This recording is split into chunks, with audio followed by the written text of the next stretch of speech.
Tantra means extreme discipline. It's not unbridled promiscuity.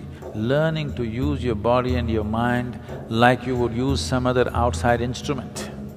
This is a tremendous gift that Agastya Muni offered, that he established a tantric process 100% rooted in the body, nothing outside.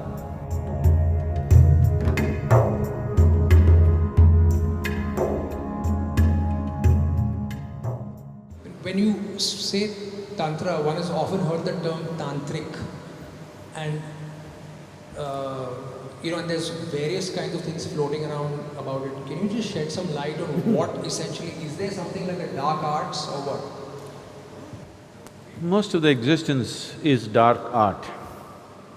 Light is only a small happening in this existence, isn't it? Isn't most of the existence dark? Yes. Light is a very small happening, a very limited happening. If light has to come, something has to burn. To have these lights going, something in this planet is burning right now. You must understand this, ecologically aware people. To have all these dots of light, something is burning somewhere. We say the bulb is burning, that is also burning, but something else is burning to keep this burning, isn't it? This is the way of the light. Whether it's the light bulb or the sun, something is burning. Whatever is burning is bound to get over someday. Yes? So that's why we say, if you're burning irresponsibly, we say, you're burning the candle from both the ends. Because we understand, if light has to come, something has to burn. So if you are burning to cause light, you better control the light and keep it at the minimum, otherwise things will burn up very soon. So light is a very limited happening. The whole cosmos is a dark art. No? So, there is a lot of dark art that one can practice, not necessarily life negative. Dark arts are not necessarily life negative. When we say occult, because you have heard of some lousy occultist who is trying to destroy somebody's lives, cause disease, cause death, because of that you think that occult is always a negative thing because socially you are exposed to only that kind of people. But occult is also of the highest order. Shiva is an occultist. Every guru is an occultist, okay?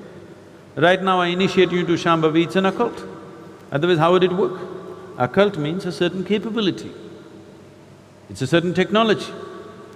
Right now I can pull out my cell phone and speak to somebody in another part of the world. This is a technology. Suppose without the cell phone, right now if I speak to somebody in United States just like this is occult. So technology is not very different from occult. You are using different kinds of material, but it's actually the same thing.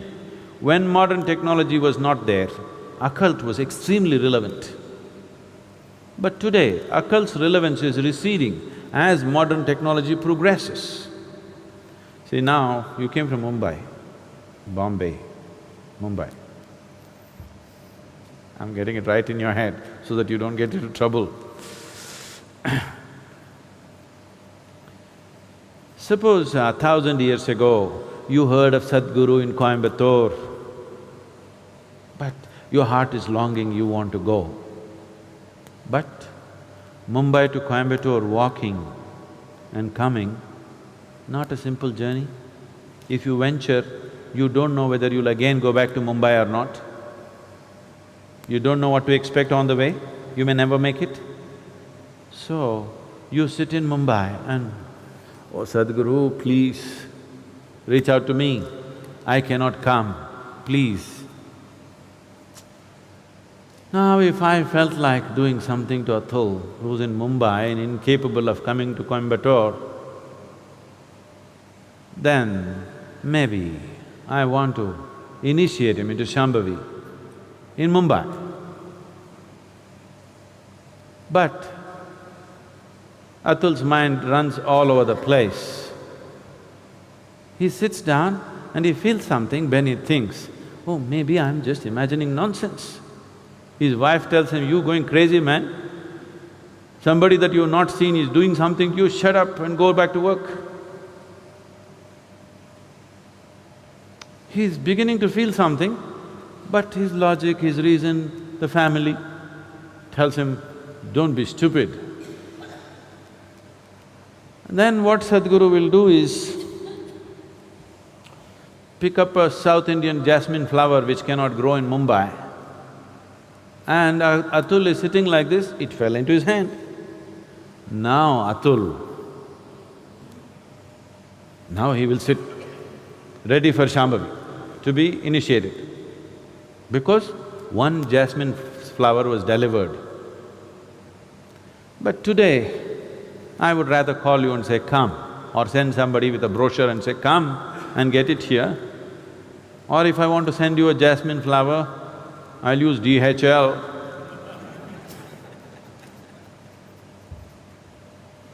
So modern technology is making occult obsolete.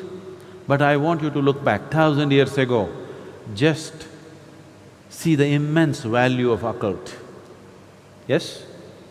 1,000 years ago, just imagine you were in Mumbai and I'm still in Coimbatore, you wanted something from me. Imagine the value of occult, isn't it? So, today the value has receded, so all kinds of charlatans are doing all kinds of nonsense. Occult need not necessarily mean negative. Now, the English word occult doesn't clearly specify what is it that they're calling as occult. Recently, someone asked me a question in the Samyama, I think. It seems some guru. He said, Tantra is just a way of getting over what? Obsessions, just getting over obsessions. This is nonsense. We need to, unfortunately, today, redefine the word Tantra, because it's been distorted by people. First, let's understand this. The word Tantra means a technique or a technology. But because the Tantra that you're hearing of is a rebound from the American coast, you think Tantra means unbridled promiscuity. No, Tantra means extreme discipline. It's not unbridled promiscuity, it's extreme discipline. Learning to use your body and your mind like you would use some other outside instrument. Like how you would use your computer or a screwdriver. Like that, you learn to use your body and your mind. It takes enormous discipline, not promiscuity, not looseness. Tantra is not things, the books they have written largely by Western authors, all kinds of things. No, tantric texts are of extreme discipline, not of any kind of looseness. Because they're talking about the body, and right now the modern societies, if you say body, they're fixated about reproductive organs in the body and nothing else about the body. So if you say body, they're only thinking of a few body parts, they forgot the brain. Because they're only thinking a few body parts, they're thinking about sexuality and nothing beyond that. It is about learning to use the body like a phenomenal mechanism, and it is. If you do not know how to use it, what will you do here? If you do not know how to use your physical self and the energy behind it, what will you do? You will have no impact on anything. So this is Tantra. Tantra means technology, Tantra means a certain capability. There is no guru without a Tantra. If he has no technology, he is not a guru. He can only be a gentle saint who will bless everybody, bless everybody, bless everybody. A blessing has no discretion. Now, if you were a thief, if you met a saint, you would seek his blessing. and He will bless you so that you could do your job well today. Because His blessing has no discretion. He cannot be, because that's not in His control. Even the bandit tribes, the Pindaris and people like that, they had their own gods and goddesses, they had their own saints. Their gods always guided them which home to hit today. Very successful they were. They pursued their profession for centuries. Banditry is their profession. So unless you are just that gentle lily kind of saint who just blesses and blesses and blesses, I'm not trying to belittle that. They're beautiful in their own way, but they are not of any… they are not for people who are lusting for enlightenment. They're not for those people. They're only for people who are just seeking small improvements in their life.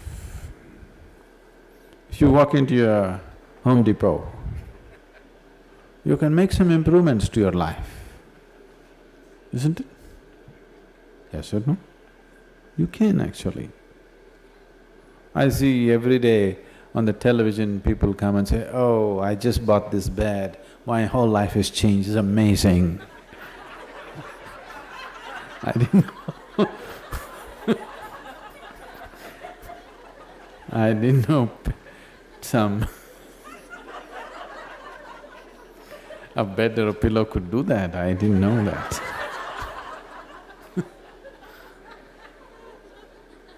Have you seen this? My whole life has changed completely.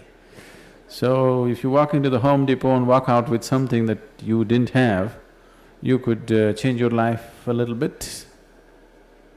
Life-changing, the word life-changing, how much of it changes subject to so many things. What has changed is subject to many things, isn't it? Suppose you're cold right now, you didn't have a jacket like me, and you got one. It's life-changing right now, isn't it? Isn't it so? So is that what we're talking about? If that is so, it is fine, blessing and blessing and blessing. But if you're talking about spiritual growth, reaching to your ultimate nature, what is a guru without a capability? You can't call him a guru. So capability means a certain ability to do things which people cannot do for themselves. So if there is… I want this to be clear in your head, if there is no Tantra, when I say Tantra, if there's no technology, Tantra is just a Sanskrit word for technology, not the way you've been psyched to believe. So if there is no Tantra, there is no guru, really.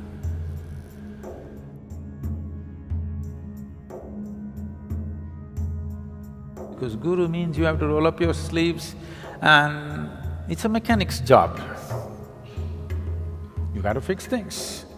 To fix things you must know what's what. You must have some technology in your hand, and that is Tantra. Is there Tantra in Isha? Very much. All across the board, various kinds. But the significance of yoga is that it is not ritualistic. There are two dimensions of Tantra. One is you use outside material and stuff to do things, which is ritualistic in nature. The yogic Tantra is such that you use only your physical body and the energy system. You don't need any other material. So these two loosely have been classified as right-hand path and left-hand path. Left-hand path use outside material, right-hand path does not use any material, just uses the body itself. Largely, this is yogic Tantra, largely just what we do within ourselves. This is a tremendous gift that Agastya Muni offered that he established a tantric process 100% rooted in the body, nothing outside. Not one grain of rice or sand is being used to perform all the different dimensions of Tantra, everything internalized within the system. This is his gift to us. This is one of the greatest things. In terms of human mechanism, this is one of the greatest things that's been ever offered to us from any source. This is his offering.